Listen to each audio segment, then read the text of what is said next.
சொல்லி தந்திருக்கிறது.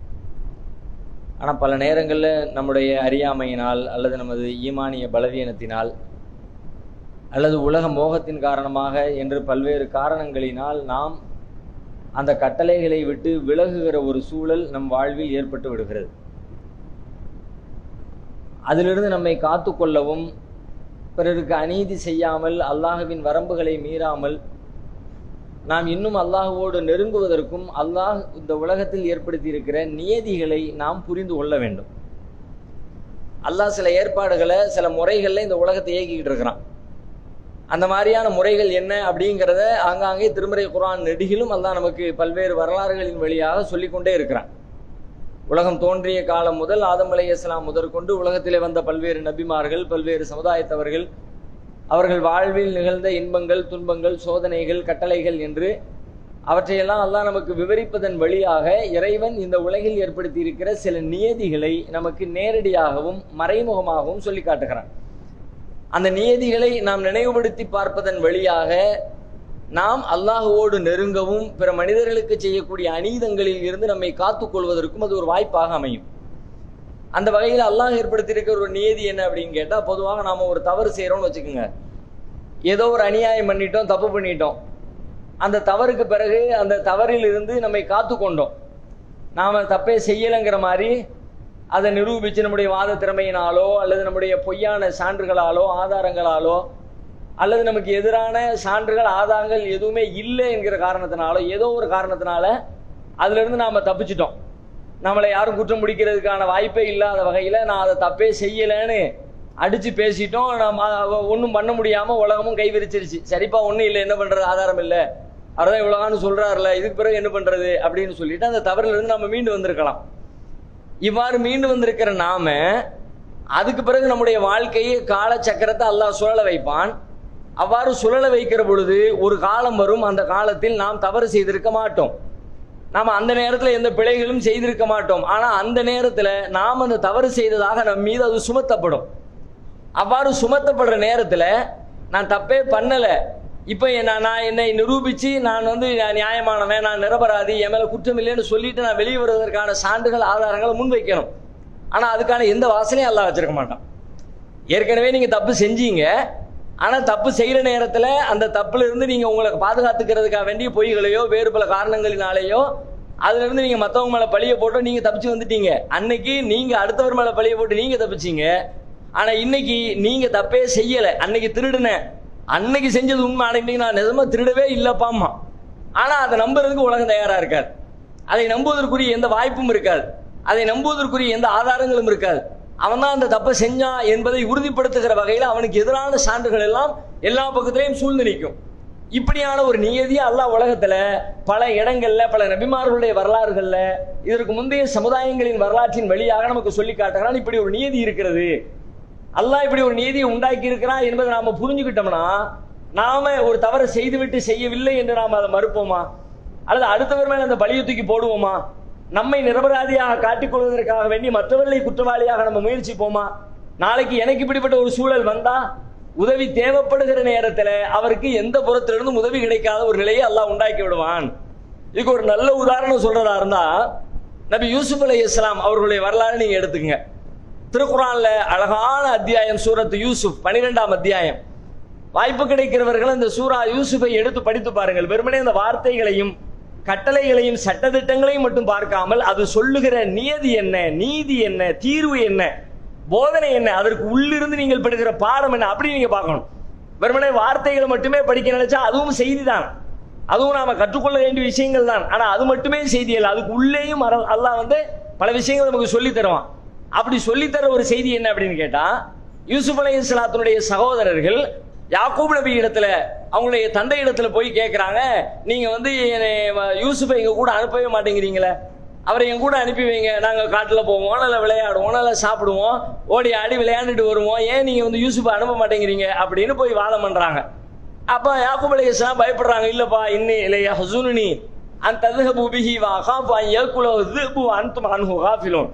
நீங்க பிள்ளைய கூட்டிட்டு போற நேரத்துல சின்ன பிள்ளை, நீ கவனம் இல்லாம கிட்ட விளையாண்டுக்கிட்டு அங்கிட்டு இருப்ப, அந்த நேரம் பார்க்க ஓனாயினா கடிச்சிருச்சுன்னா என்ன பண்றது, அதனால யூசுஃபை வந்து உங்களோட அனுப்பி வைக்கிறதுக்கு எனக்கு பயமா இருக்குது அப்படின்னு யாக்கூப் நபி சொல்றாங்க. இந்த வரலாறு எல்லாம் அந்த அத்தியாயத்துல சொல்லிட்டே வர்றான். கடைசியில் அவங்க மல்லுக்கு நின்று அப்படியெல்லாம் நடக்காது, நாங்கள் இவ்வளவு பெரிய கூட்டமா இருக்கிறோம், அப்படி விட்டுருவோமா தம்பிய, நாங்க எல்லாரும் சேர்ந்து காப்பாத்திட்டு வந்துருவோம் அப்படியெல்லாம் சொல்லி அவங்கள கன்வின்ஸ் பண்ணி யூசுப் நபியை அழைச்சிட்டு போயிட்டாங்க. போனதுக்கு பிறகு என்ன நடக்குது, அழைச்சிட்டு போனதே தப்பு செய்வதற்காகத்தான், யூசுப் நபியை கொலை செய்வதற்காகத்தான், அவங்களை யாக்கூப் நபியிடமிருந்து பிரிப்பதற்காகத்தான் அவர்கள் போட்ட திட்டத்தின்படி யூசுப் நபியை கிணத்துல தள்ளி விட்டுட்டு அவங்களுடைய சட்டையை கலட்டி கொண்டு பொய்யான ரத்தத்தை அதுல தடவிட்டு நைட் நேரத்துல யாக்கூப் நபி இடத்துல வந்து கதை சொன்னாங்க. நீங்க சொன்ன மாதிரி ஆகி போயிடுச்சு. வஜாவு அபாஹும் இஷா எபுக்கூன், இரவு நேரத்திலே அழுதவர்களாக அவர்கள் தம் தந்தையிடத்திலே திரும்பினார்கள். காலுயா அபானா இன்னா தஹபனா நஸ்தபிகு வ தரக்னா யூசுஃப இன்த மத்தாயினா, நீங்க சொன்ன மாதிரி நாங்க போனோம், எங்களுடைய பொருட்களுக்கு பக்கத்துல யூசுஃபை விட்டுட்டு நாங்க கொஞ்சம் தள்ளி போயிட்டோம். ஃபஅகலஹு ذئب வமா அன்த பிமுமின் லனா வலவ் குன்னா சாதிகீன், அந்த நேரம் பார்க்க ஓனாய் வந்து கடிச்சிருச்சு, நாங்க சொன்னால் நீங்க நம்ப மாட்டீங்களே அப்படிங்கிற மாதிரி வந்து பொய்ய ஒரு கதையை கற்பனையை உண்டாக்கி சொல்றாங்க. யாக்கூப் நபிக்கு இவர்கள் சொல்வது உண்மை இல்லை என்பது விளங்குகிறது. ஆனால் அதை நிரூபிப்பதற்கான எந்த சான்றுகளும் ஆதாரங்களும் யாக்கூப் நபி இடத்துல இல்லை. அல்லது தாங்கள் சொல்வது பொய் என்று அவர்கள் சொல்வது பொய் என்பதற்குரிய எந்த வெளிப்படையான விஷயங்களையும் சொல்வதற்கான வாய்ப்பு யாக்கூப் நபி இடத்துல இல்லை. யாக்கூப் நபி என்ன சொன்னாங்க, பல் சவ்வலத்திலக்கும் அன்ஃபுசுக்கும் அம்ரா, உங்களுடைய உள்ளம் ஏதோ ஒரு காரியத்தை செய்யணும்னு உங்களை தூண்டிடுச்சு. ஃபஸபுருன் ஜமீல், நான் அழகான பொறுமையை மேற்கொள்கிறேன். வல்லாஹுல் முஸ்தஆனு அலாமா தசிஃபூன், நீங்கள் எதை சொல்லுகிறீர்களோ அதை விட்டும் நான் உதவி தேடப்படுவனாக அல்லாஹ்வை வைக்கிறேன்.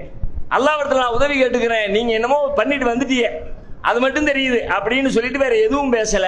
ஃபஸபுருன் ஜமீல், அழகான பொறுமையை நான் மேற்கொள்கிறேன் சொல்லிட்டு அல்லாஹ்விடத்தில் அவங்க துஆ செய்ய ஆரம்பிச்சிட்டாங்க, உதவி கேட்க போயிட்டாங்க. காலச்சக்கரம் சுழல்கிறது. அப்படியே வரலாற்றை தொடர்ந்து அல்லாஹ் பேசிக்கிட்டே போறான். காலச்சக்கரம் சுழல்கிறது.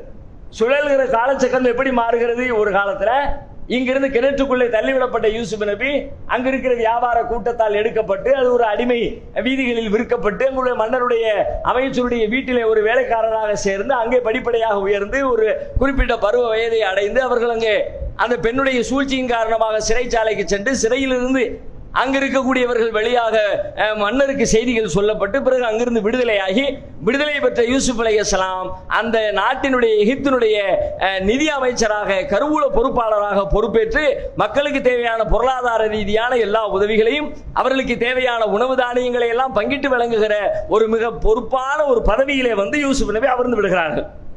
அல்லாஹ் எப்படி காலத்தை சொல்ல விடுறான், இங்க இருக்கிற இந்த அண்ணன் தம்பிமார் எல்லாரும் அவங்க ஊர்ல பஞ்சம்னு சொல்லிவிட்டு அங்க எகிப்தை நோக்கி வர வேண்டிய ஒரு சூழல் வருகிறது. எகிப்துல இவங்க தான் அள்ளி கொடுத்துக்கிட்டு இருக்காங்க, இவங்க தான் பொறுப்பா இருக்கிறாங்க.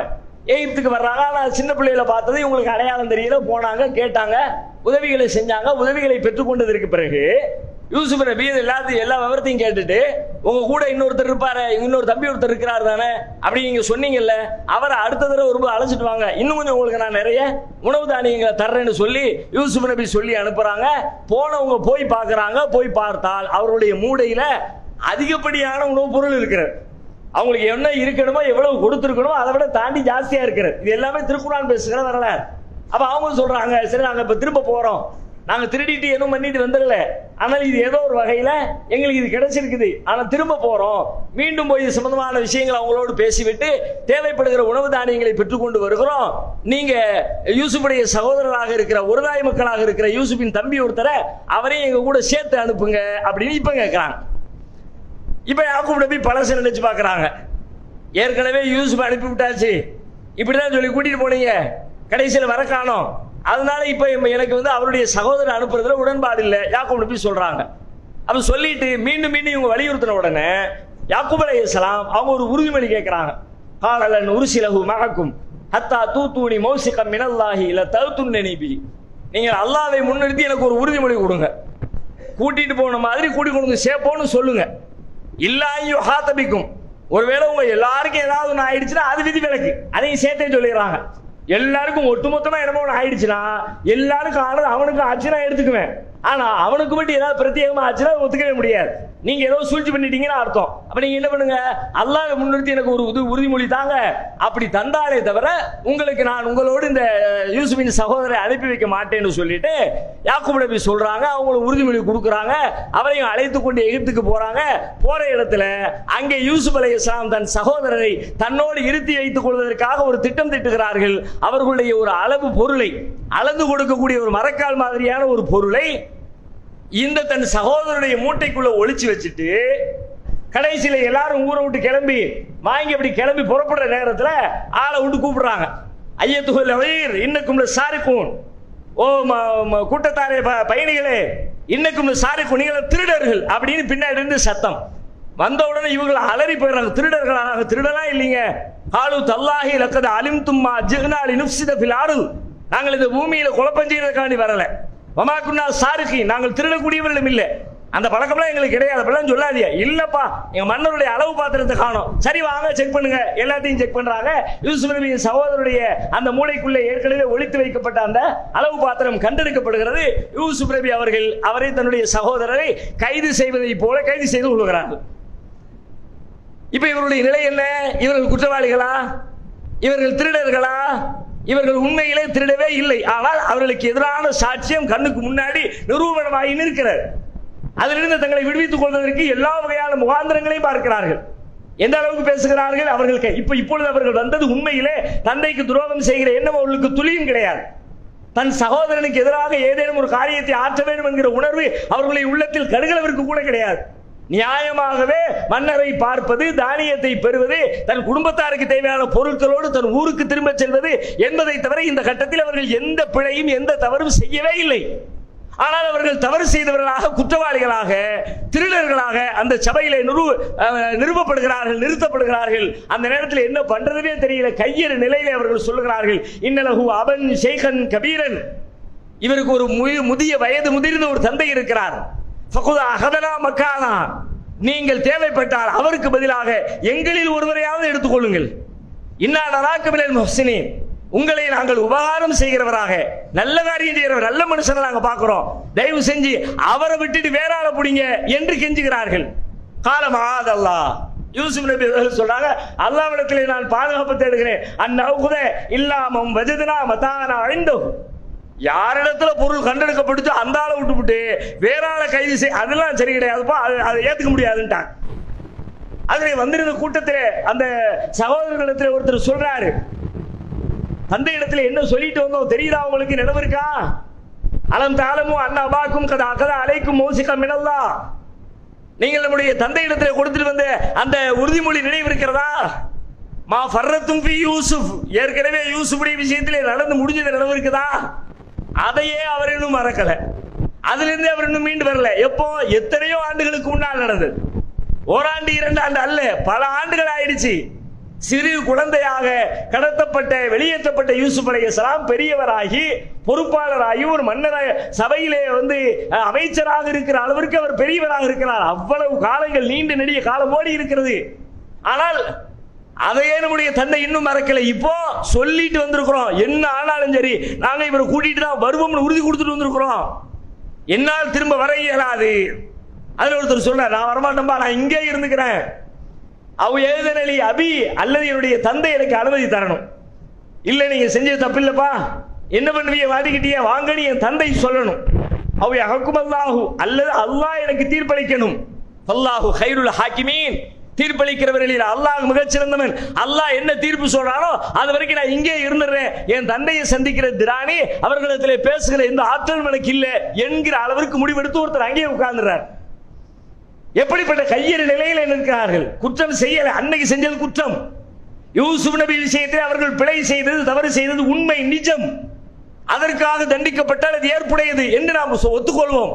ஆனால் அல்லாஹ்வுடைய நீதியில உலகத்திலே எல்லாவற்றிற்கும் உடனடியாக தீர்ப்பு வழங்குகிற ஏற்பாட்டை அல்லாஹ் செய்யல. ஆனால் காலச்சக்கரத்தை சுழல வைப்பதன் வழியாக நமக்கு அல்லாஹ் பாடம் நடத்துவான். நாம் ஒரு இக்கட்டிலே மாட்டிக்கொண்டு தப்பிப்பதற்கு ஏதேனும் ஒரு வாய்ப்பு கிடைக்காதா என்று நாம் காத்திருக்கிற தருணத்திலே எல்லா வாசல்களையும் அடைத்து அல்லாஹ் நமக்கு ஒரு பாடம் நடத்துவான். யோசித்துப்பார், கடந்த காலத்தில் நீ செய்த பிழையை யோசித்துப்பார். இன்னைக்கு நம்மள பெரும்பாலானவர்களுக்கு கடந்த காலம் நினைவுக்கு வரவே மறுக்கிறது.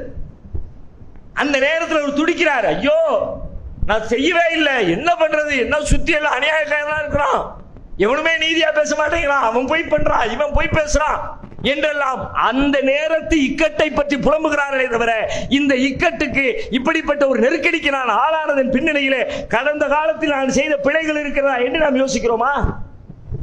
இருக்கும். நம்முடைய வாழ்வே அப்படி இருப்பதற்கான வாய்ப்புகள், சாத்தியக்கூறுகள் அதிகம் இருக்கிறது. அப்படி நாம் யோசிக்க ஆரம்பித்தால் ஒவ்வொரு காலத்திலும் பிறருக்கு அநீதம் செய்யவோ அல்லது தவறிழைத்து விட்டு அந்த தவறை நியாயப்படுத்தவோ அல்லது தவறு செய்துவிட்டு தான் தவறே செய்யவில்லை என்று வாதிடவோ அப்படிப்பட்ட குற்றவாளிகளாக நாம் ஒருபோதும் இருக்க மாட்டோம். ஏன், நாளை ஒரு நாள் எந்த தவறும் செய்யாத நேரத்திலே தவறிழைத்தாய் என்று நான் குற்றம் சாட்டப்பட்டால் எனக்கு எந்த புறத்திலிருந்தும் அல்லாஹ்வின் உதவி வரவே வராது என்கிற பாடம் நமக்கு இந்த வரலாறு சொல்லித் தருகிறது. இதை மட்டும் மனசுல திரும்ப திரும்ப அசை போட்டு பாருங்க. பாவங்களை பற்றிய, தீமைகளை பற்றிய, அநியாயங்களை பற்றிய, சமூக குற்றங்களை பற்றிய, பிறருக்கு நாம் செய்யக்கூடிய பிழைகளை பற்றிய எல்லா பார்வைகளும் தலைகீழாக மாறும். நல்ல மக்களுக்கு அப்படித்தான் சிந்தனை வரும்.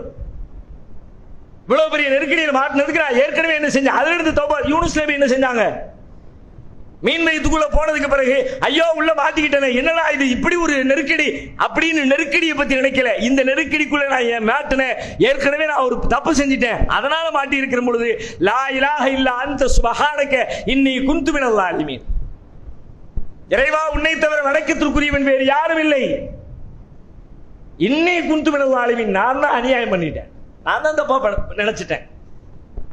பதன்னூனி இஸ்ஹப முகாலிபன், அல்லாஹ் சொல்லி காட்டுறானே, மீனுடையவர் கோபப்பட்டு கொண்டு போனார், எங்க போவார் அல்லாஹ் கேட்கிறான். ஃபலன்ன அல்ல நக்திர் அலை, அவர் மீது நாம் சக்தி பெற மாட்டோம் எண்ணிக்கொண்டு அவர் போனாரா? அவர் எங்க போவாரு? அதை நினைச்சு பார்க்கிறான். ஆகா இவ்வளவு பெரிய பிழையோடு வந்துட்டோமே, அந்த தவறான சிந்தனை தான் இன்றைக்கு இந்த நெருக்கடிக்கு காரணம். அப்படி ஆனால் அந்த தவறுக்கு மன்னிப்பு கேட்போம் என்று தான் இருக்கிற இந்த இக்கட்டிலிருந்து தப்பிப்பதற்கு கடந்த காலத்தில் தான் செய்த தவறிலிருந்து மன்னிப்பு கேட்கிறார்கள். நெருக்கடியிலிருந்து தப்பிக்கிறதுக்கு வழி தெரியுதா? நெருக்கடியிலிருந்து தப்பிக்கிறதுக்கான வழி என்ன? அந்த நேரத்தில் என்ன செய்யணுமோ அதுதான் வழி நம்ம நினைப்போம். ஆனா மார்க்கம் என்ன சொல்லுது? அதுவும் வழிதான், அது மட்டுமே வழி இல்லை, கடந்த காலத்தில் செஞ்ச பாவங்களுக்கு மன்னிப்பு கேள், அதுவும் ஒரு வழி, அதுதான் ஆக சிறந்த வழி. மீண்டும் அந்த பாவத்தின்பால் நீ விழாமல் உன்னை பாதுகாக்கிற வழி, அல்லாஹ்வின் கருணையும் அன்பும் உன்னை தேடி வருகிற வழி. எது? எந்த நெருக்கடி வந்தாலும் இதற்கு பின்னால் நான் செய்த பிழை என்ன என்று யோசிக்கிற, அதிலிருந்து அல்லாஹ்விடத்திலே மன்னிப்பு கேட்கிற ஒரு பக்குவம். தமிழிலே இன்றைக்கு திருமறை குர்ஆன் நாம் வாசிக்கிறோம். இன்றைக்கு மிக மிக எளிதாக நம்முடைய தாய்மொழியிலேயே திருமறை குர்ஆனை வாசித்து புரிந்து கொள்வதற்கான வாய்ப்பு ஏராளமாக திறந்து விடப்பட்டிருக்கிறது. புத்தகமாக, டிஜிட்டல் வடிவத்திலே, மொபைலிலே, கம்ப்யூட்டரிலே, எல்லா வடிவத்திலும் ஏராளமான பேர் திருமறை குர்ஆனை மொழிபெயர்த்துக் கொண்டே இருக்கிறார்கள். இன்றைக்கு மொழிபெயர்ப்புகள் வந்து கொண்டே இருக்கிறது. கிட்டத்தட்ட 16 மொழிபெயர்ப்புகள் தமிழில் வந்து விட்டது. ஒரு நூற்றாண்டு கால இடைவெளியில் 16 மொழிபெயர்ப்புகளானால் முதல் மொழிபெயர்ப்பின் வரலாற்றை படித்து பார்த்தால் நமக்கெல்லாம் மிகப்பெரிய பாடம். முதல் தமிழ் மொழிபெயர்ப்புக்கு அச்சாரம் விட்டது திருச்சி. திருச்சியிலும் குறிப்பாக நாம் இருக்கிற இதே பகுதி பாலக்கரை, இங்க இருக்கிற பரிமள சுன்ன ஜமாத் என்கிற அந்த மக்கள் குழுவும் அந்த ஜமாத்தும் திருச்சியில இருக்கிற மிக பிரபலமாக மக்கள் மத்தியிலே அறியப்பட்டிருக்கிற நாராமுனா, ஹாஜாமியான், ஜமால் முகமது சாஹிப் ஆகிய அந்த குடும்பத்தாரும் சேர்ந்து கொண்டுதான் அந்த பணியை அவர்களிடத்தில் ஒப்படைக்கிறார்கள். அதுக்கு பின்னாடி ஒரு சுவாரஸ்யமான வரலாறு. காஜாமலை பள்ளிவாசலுக்கு முன்னாடி ஒரு பில்டிங், இந்த பில்டிங்ல வச்சுதான் அச்சு கோர்த்து மொழிபெயர்ப்பு பணி, அச்சிடப்படுகிற பணி துவக்கமாகிறது. தமிழகமே எதிர்ப்பு, தமிழ் பேசுகிற இடங்களில் எல்லாம் எதிர்ப்பு. தமிழில் திருக்குர்ஆனை மொழிபெயர்க்கிறார்களா? அது எப்படி முடியும்? அது எப்படி கூடும்? ஆலிம்கள் ஜும்மா உரைகளில் போட்டு தாக்குகிறார்கள். தமிழ்நாடு மட்டுமல்ல, இலங்கை, எங்கெல்லாம் தமிழ் பேசுகிற மக்கள் இருக்கிறார்கள் எல்லா இடங்களிலும் அந்த மொழிபெயர்ப்புக்கு எதிரான ஒரு பிரச்சாரம் முடுக்கி விடப்படுகிறது. எங்கு பார்த்தாலும் ஏச்சுக்களும் பேச்சுக்களும் வசவுகளும், ஆலிம்கள் படையெடுத்து அவர் மீது. ஒரு கட்டத்தில் இந்த நிர்வாகத்துக்கும் ஆக்கா அப்துல் ஹமீத் பாக்கவிக்கும் இடையில ஒரு கருத்து முரண்பாடு, 2 பேரும் விலகிறாங்க, மொழிபெயர்ப்பு பண்ணி நின்று போகுது. அதுக்கு பிறகு கொஞ்சம் நினைச்சு பார்க்கிறாரு, செய்வோம்னு நினைக்கிறாரு, முடியல, விட்டுறாரு. ஒரு கட்டத்தில் திருமறை குர்ஆனை மொழிபெயர்த்து தமிழ் மக்களுக்கு கொடுப்பது ஆகச் சிறந்த பணி, உன்னதமான பணி. ஆனால் அதை செய்வதற்கான வசதிகள், வாய்ப்புகள், பொருளாதார உதவிகள் நமக்கு இல்ல. விட்டுருவோம்பா, நமக்கு எதுக்கு, எல்லாரும் வேற திட்டிட்டு வர உட்கார்ந்து இருக்கிறாங்க, இவ்வளவு ஏச்சுக்களையும் பேச்சுக்களையும் வாங்கிட்டு இதை செய்யணுமா என்று அந்த பணியை கைவிட்டு விடுகிறார். கால ஓட்டத்திலே சில மாதங்கள், சில ஆண்டுகள் கிடைக்கிறார். அன்றைக்கு இருந்த ஒருங்கிணைந்த தஞ்சை மாவட்டத்திலே ஒரு ஊருக்கு பயானுக்காக, நிகழ்ச்சிக்காக செல்கிறார். இரவுல பயான் சொற்பொழிவெல்லாம் முடிச்சுவிட்டு ட்ரெயின்ல ஊருக்கு திரும்பணும். ஊர்க்காரர்கள், ஜமாத்தில் இருக்கிற முக்கியஸ்தர்கள் எல்லாம் வந்து ரயில்வே ஸ்டேஷன் வரைக்கும் வந்து அவரை வழி அனுப்பி வச்சுட்டு, இன்னும் கொஞ்சம் இடத்துல ட்ரெயின் வந்துடும், நீங்க கிளம்பி போகணும்னு சொல்லிவிட்டு அவரை மரியாதையா ரயில்வே ஸ்டேஷன்ல இறக்கி விட்டுட்டு அவங்க எல்லாரும் வீட்டுக்கு திரும்பிட்டாங்க. அங்கே தடுப்பு போடப்பட்டிருக்கிறது. கம்பி கம்பியா, ஓட்ட ஓட்டையா ரயில்வே ஸ்டேஷன்ல தடுப்பு இருக்கும் தானே. இவர் ட்ரெயின் வர எதிர்பார்த்து அங்கே நிற்கிறவர் சும்மா அப்படியே அந்த ஓட்டைக்குள்ள கைகளை விட்டு விட்டு சும்மா ஏதாவது செஞ்சுக்கிட்டு இருப்போம்ல, அந்த மாதிரி கையை விட்டு விட்டு விளையாட்டு மாதிரி பண்ணிக்கிட்டு இருக்கிறார். திடீர்னு ஒரு கட்டத்தில் கையை உள்ள விடுறாரு, விட்ட கையை எடுக்க முடியல, விரல் மாட்டிக்கிச்சு. எடுக்க ட்ரை பண்ணார், வரல, ட்ரெயின் வந்துருச்சு. என்னமோ ஒன்றும் பண்ண முடியல. வந்த ட்ரெயின் போயிடுச்சு. நள்ளிரவு ஒரு ட்ரெயின் மட்டும்தான். அப்பெல்லாம் இப்ப மாதிரியா ட்ரெயின், ரயில்வே ஸ்டேஷன், எல்லா வசதி, மொபைல், வெளிச்சம் ஒண்ணுமே கிடையாது. இரவு ஒரு வாய்ப்பும் இல்லை, எல்லாம் முடிஞ்சு போச்சு. எல்லாரும் ஊரை பார்க்க போயாச்சு. மாஸ்டர், அவர், இவர் எல்லாரும் காலி, தன்னந்தனியா நிக்கிறாரு. ஐயோ இப்படி மாட்டிக்கிட்டமே என்ற சிந்தனையிலிருந்து மீண்டு நாம் ஏன் மாட்டினோம் என்று அடுத்து யோசிக்கிறார். அந்த யோசனையின் பின்னணியிலே அவருக்கு தோன்றுகிறது, அல்லாஹ்வின் வேதத்தை மொழிபெயர்த்து கொடுக்கிற ஒரு பணியை எடுத்தோம், அதை பாதியிலே விட்டுவிட்டு வேறு சங்கடங்களுக்காக, முகத்தாட்சணைகளுக்காக, நமக்கும் அவர்களுக்கும் இடையில் இருந்த கருத்து வேறுபாட்டிற்காக அந்த பணியை பாதியிலே நிறுத்தியது நாம் செய்த பிழை அல்லவா? இந்த பிழையை நாம் சரி செய்தாக வேண்டும். அல்லாஹ் அதை உணர்த்துவதற்காகத்தான் இந்த நேரத்தில் இப்படி ஒரு நெருக்கடியை, இப்படி ஒரு தர்ம சங்கடத்தை நமக்கு உண்டாக்கி இருக்கிறான் போலும் என்று சொல்லி அந்த நேரத்தில் அவருடைய உள்ளத்திலே தோன்றுகிறது. உடனே முடிவெடுக்கிறார், அல்லாஹ்விற்காக நான் எடுத்த பணியை மீண்டும் எப்பாடுபட்டேனும் அதை முடித்தே தீர்வேன்னு சொல்லிவிட்டு அதுக்கு பிறகு அதிலிருந்து வந்ததுக்கு பிறகு மீண்டும் பயணங்களை தொடர்கிறார். பல்வேறு ஊர்களுக்கு பயணிக்கிறார். பல பேரிடத்தில் உதவிகளை கேட்கிறார். மொழிபெயர்ப்பை ஆரம்பிக்கிறார். முதல் மொழிபெயர்ப்பு புத்தகத்தை தமிழகத்தில் வெளியிடுவதற்கான வாய்ப்பு இல்லை, கடும் எதிர்ப்பு. இங்கிருந்து 2 கண்டெய்னர்கள் நிறைய திருமறை குர்ஆன் அச்சிடப்பட்ட புத்தகங்கள் அனைத்தும் 2 கண்டெய்னர்களில் மலேசியாவிற்கு பயணப்படுகிறது. மலேசியாவின் துறைமுகத்திற்கு திருமறை குர்ஆனின் பிரதிகள் சென்று சேர்வதற்கு முன்பாக தமிழகத்திலிருந்து செய்தி சேர்கிறது. துங்கு அப்துல் ரஹ்மான் அவர்கள் பிரதமராக இருக்கிறார். தமிழகத்தில் வெளியிட முடியாத திருமறை குர்ஆன் மொழிபெயர்ப்பை, தமிழிலே மொழிபெயர்க்கப்பட்ட புத்தகத்தை மலேசியாவில் வெளியிட கொண்டு வந்து கொண்டிருக்கிறார்கள். அனுமதிக்க கூடாது என்று அதிகார வர்க்கத்தின் துணை கொண்டு தடை செய்கிறார்கள். 2 கண்டெய்னர்கள் நிறைய கொண்டு செல்லப்பட்ட திருமறை குர்ஆனும் மலேசியாவின் கடல் கரையிலேயே அப்படியே கடலிலே அழித்து எல்லாம் அழிக்கப்படுகிறது. எவ்வளவு பெரிய வரலாறு நினைக்கிறீங்க? இன்னைக்கு சாதாரணமா தெரியுது, இன்றைக்கு மிகச் சாதாரணமான, அன்றைக்கு எத்தனை பெரிய தியாகம், எத்தனை பெரிய வழி. அது இன்னைக்கு இருக்கிற மாதிரி டிஜிட்டல் பிரிண்டிங் ஈஸியான காலமா? இன்னைக்கு இருக்கிறது. அவர் கோர்த்த அச்சு இன்னும் இருக்கிறான். அவருடைய மகள் வழி பேரன் கையில வச்சிருக்கிறான். அன்னைக்கு காஜாமலையில உட்கார்ந்து அச்சு கோர்த்து பிரிண்ட் பண்றதுக்கு ஏற்பாடு பண்ணாங்கல்ல துவக்கத்துல, அது இன்னைக்கும் அவர்கள் பத்திரமாக வைத்திருக்கிறார்கள். அப்ப இத்தனை பெரிய அதை 2 பாகமாக வெளியிட முயற்சித்தார். முதல் பாகம் முழுவதுமாக கடலிலே கொட்டப்பட்டு விட்டது. வேற வழி இல்லை. திரும்ப அடுத்து மீண்டும் விடல. அன்னைக்கு எடுத்த முடிவை நான் விட மாட்டேன். எத்தனை இழப்புகள், துன்பங்கள் வந்தாலும் விட மாட்டேன். அல்லாஹ் எனக்கு ஒரு பாடத்தை சொல்லி தந்திருக்கிறான், அதனால சும்மா விலகிட மாட்டேன்னு சொல்லிவிட்டு கடைசி வரைக்கும் முயற்சிப்பேன். மீண்டும் முயற்சிக்கிறார். ஹைதராபாத் நிஜாமை போய் பார்க்கிறார். ஹைதராபாத் நிஜாமுடைய உதவி கிடைக்கிறது. அந்த உதவியின் பேரில் அடுத்த பாகத்தை மொழிபெயர்த்து அவருடைய உதவியின் பேரிலேயே அந்த மொழிபெயர்ப்பு வெளியாகி தமிழகத்தின் பல்வேறு பகுதிகளுக்கும் வந்தது. அது தொடர்ந்து நீண்ட வரலாறு. நாம சொல்ல வர்ற செய்தி இந்த வரலாற்றுக்காக அல்ல. ஒரு இக்கட்டு, ஒரு நெருக்கடி, அது சிறிதோ பெரிதோ எதுவாக இருந்தாலும் நம்முடைய கவனமும் அறிவும் சிந்தனையும் எங்கு செல்ல வேண்டும் என்றால், கடந்த காலத்தில் நான் செய்த பிழைகள் என்ன, நான் செய்த தவறுகள் என்ன, அந்த தவறுகளில் இருந்து மன்னிப்பு கேட்பதன் வழியாக அந்த இக்கட்டிலிருந்து காத்துக்கொள்கிற ஒரு பணியை நாம் மேற்கொள்ள வேண்டும். அல்லாஹ் ரப்புல் ஆலமீன் நூஹ் அலைஹிஸ்ஸலாத்தின் பிரச்சாரத்தை பற்றி திருக்குர்ஆனிலே சொல்லுகிற பொழுது அந்த மக்களுக்கு நான் இப்படியெல்லாம் செஞ்சேன், அப்படியெல்லாம் சொன்னேன், ஒருத்தன் வரமாட்டேன்னு சொல்லிட்டான் அல்லாஹ் அப்படின்னு அவங்க எல்லா விஷயத்தையும் சொல்றாங்க. அப்ப அவங்க சொல்றாங்க, ஃபகுல்து அஸ்தக்ஃபிரு ரப்பக்கும் இன்னஹு கான கஃபாரா யுர்சிலி ஸமா அலைக்கும் மித்ராரா வ யும்திதுக்கும் பி அம்வால் வ யஜஅல் லக்கும் ஜன்னாத் வ யஜஅல் லக்கும் அன்ஹாரா மா லக்கும் லா தர்ஜூன லில்லாஹி வகாரா. நான் அந்த மக்களிடத்துல சொன்னேன், அல்லாஹ்விடத்துல மன்னிப்பு கேளுங்க, பாவ மன்னிப்பு கேளு, இஸ்திக்பார் செய். அப்படி செஞ்சா அல்லாஹ் உனக்கு செல்வத்தை தருவான், புள்ளைய தருவான், தோட்டத்தை தருவான், மழையை தருவான். நான் சொன்ன அல்லாஹ் ஒருத்தனுமே கேட்கல. நூஹ் நபி சொன்னது என்ன? மன்னிப்பு கேள், அந்த மன்னிப்பு செல்வத்தை தரும். செல்வம் இல்லையே, செல்வம் இல்லையே, செல்வம் இல்லையே, காசு இல்ல, வருமானம் இல்ல, லாபம் இல்ல, வியாபாரம் இல்ல, மன்னிப்பு கேள். அல்லாஹ் வியாபாரத்தை வியாபாரத்தை அது மட்டும் கேட்காது, அல்லாஹ் என்ன மன்னிச்சு. பிள்ளையிலே பிள்ளையிலே பிள்ளையிலே பிள்ளையை கேளு, அதோட நிப்பாட்டாது, அல்லாஹ் என்ன மன்னிச்சிரு, சேர்த்து கேளு. தோட்டம் வச்சிருக்கேன், தண்ணி இல்லையே, தண்ணி இல்லையே, தண்ணியை தாட மட்டும் கேட்காது, அதையும் கேளு, அதோட சேர்த்து அல்லாஹ் என்ன மன்னிச்சிருங்க. கடந்த காலத்தில் நாம் செய்த பிழைகளை எண்ணி எண்ணி நாம் எவ்வளவுக்கு எவ்வளவு மன்னிப்பை கேட்டு அல்லாஹ்விடத்தில் நெருங்குகிறோமோ அவ்வளவுக்கு அவ்வளவு அல்லாஹ்வின் உதவி நமக்கு கிடைக்கும். ஏனெனில் இது இறைவனின் நியதி. நாம் கடந்த காலத்தில் செய்த பிழைகளின் பலன்களை அறுவடை செய்யாமல் இருக்கவே முடியாது. ஃபமன் யாமல் மிஸ்கால தர்ரத்தின் கைரன் யரா வமன் யாமல் மிஸ்கால தர்ரத்தின் ஷர்ரன் யரா.